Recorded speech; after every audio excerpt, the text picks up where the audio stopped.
This is usually an absolute database file used by Delphi developers. It's a single-file database engine. You need the specific database manager to query it. I'm Evan Brooks, Certified Support Engineer. Let's check the header. Here's a habit I've developed. I always keep a dedicated third-party file viewer installed. It's perfect for quickly troubleshooting basic ABS file rejection errors. Watch for more info on my top pick. The ABS file is stored following the guidelines established for the data file designation. It maintains its portability via the Absolute Database File Convention. An ABS file is associated with Delphi, a Rapid Application Development (RAD) environment. It serves as a repository for abstract data and database structures.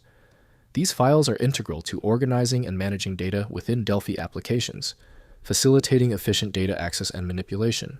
They often contain schema definitions and metadata.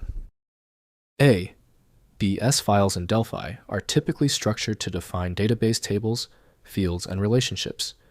They may incorporate indexing strategies to optimize query performance. The internal format is proprietary to Delphi and is designed for seamless integration with the Delphi programming language and its database connectivity components. Careful design is crucial for data integrity. The preferred application for managing the ABS file is Delphi from Embarcadero Technologies. Using a dedicated tool minimizes the security vulnerabilities associated with this format.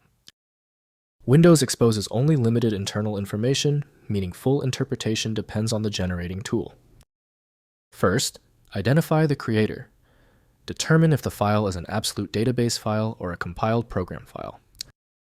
Next, use Database Browser. If a database, open the file using a dedicated Absolute Database Viewer browser. Finally, use Program or Emulator. If compiled code, use the specific program or emulator that loads the file.